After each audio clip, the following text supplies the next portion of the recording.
अस्सलामुअलैकुम वरहमतुल्लाह बरकातहू।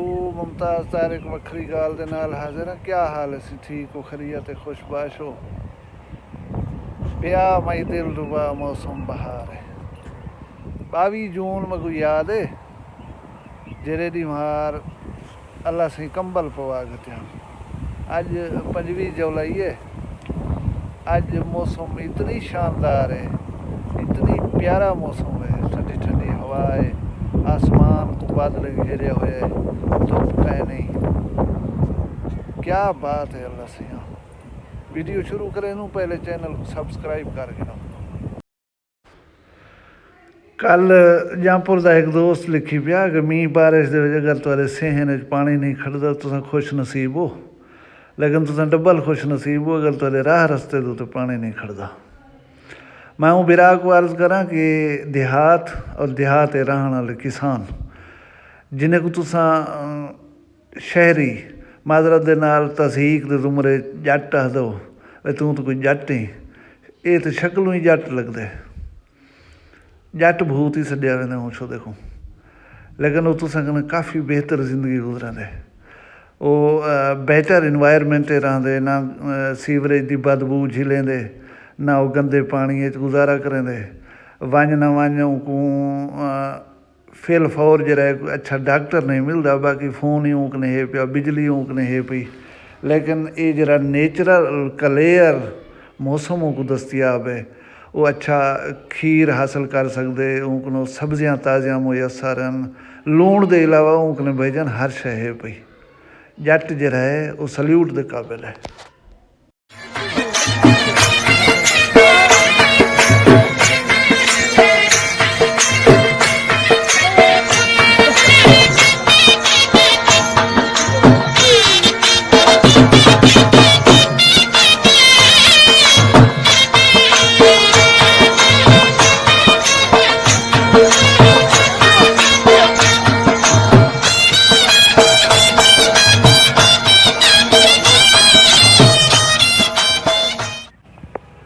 देहात दे विच ना बहुत सारे रिसर्चेस जिहड़े हैं वो कीतियां गन, और उन्हें रिसर्चेस को कोई भी झुटला नहीं सकता। मैं तो कोई जरा पौधा लिख लेना चाह, इनको शायद तुम सुजान दे हो। इनको आदन अक, उर्दू मेरा ख्याल है आक आदन को। ये अक का पौधा है। ये तुम दे पियो अक दे फुल। बेसिकली ये जरे हैं ना ये कौड़े वन खा गए ना तो कौड़े लग सन, तो कड़वे लग सन। अगर देहाती बिरा कहीं को नाग खा वने ना, सांप कट गिने तो तुरे जिसम जहर सरायत कर वने, तो वन के फूल खाओ तो मीठे लग सन। वो आदन कि इन्हें को खंदे रहे वनो तब तक जब तक ये तो कड़वे ना लगन।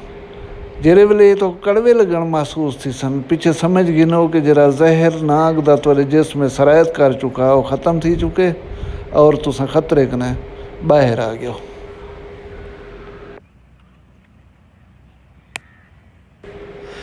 ये तुसा अक दा खीर दे दे पियो। ये बड़ा गाढ़ा है और हाईली एंटीबायोटिक है। तो आपको कहीं शायद लगन नाल जख्म थी गए या कहीं चीज़ के कट्टन नाल जख्म थी गए, तो एक अगर तुसा ला गिंदो तो ये हैरत अंगेज़ नताइज देंदे। हाईली एंटीबायोटिक चीज़ है जी जनाब। तुसें दे दे पियो अक दे पत्र। कई बंदे को जरकान होवे या बदबूदार पसीना पैरें दे विच आंदा होवे जुत्ती दे अंदर, तो पुराने जमाने लोग जरा अक का पत्ता है इनको पट कर ही पैर के तले रख तो जुत्ती च पैंदे हैं, पसीना बदबूदार जरा है पैरें चो ना आंदा। तुसा को मैं भी एक गाल दसा कि जरा तुसा हुक्का देहातें दे विच पींदो, उनकी नड़ी जी है वो भी इनकी काठी के नाल बनाई वेंदी है। ये काठी बेसिकली अंदरों पोली है, थोड़ी जी सफाई के बाद ठीक थी वेंदी है। एक ना कीड़ा लगते ना इहदे चो बदबू आती है ना कश है। हुक्का पीने वाले हजरात बेहतर जानते कि उनकी नड़ी जी है वो इनकी काठी के नाल ही बनाई वेंदी है। भला यह है कि इनकी काठी है दे दे पियो, ये इनकी छिल जी है आसानी नाल लहा गिनो, भला इनको कुटो। ये गूदा टाइप बन वैसी ना, इनको चाह के जख्म के उत्ते बधो।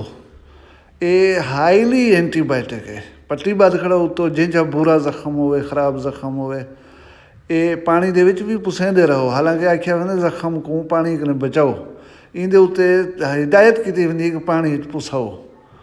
ਅਤੇ ਇਹ ਜਿਹੜਾ ਹੈ ਹੈਰਤ ਅੰਗੇਜ਼ ਰਿਜ਼ਲਟ ਦਿੰਦੇ ਜ਼ਖਮ को ਛੁਟਾਉਣ ਦੇ ਵਿੱਚ। हाँ तो दोस्तों किमें लगी आज की वीडियो? अच्छी है ना? पसंद आई है तो चैनल को सब्सक्राइब च करो।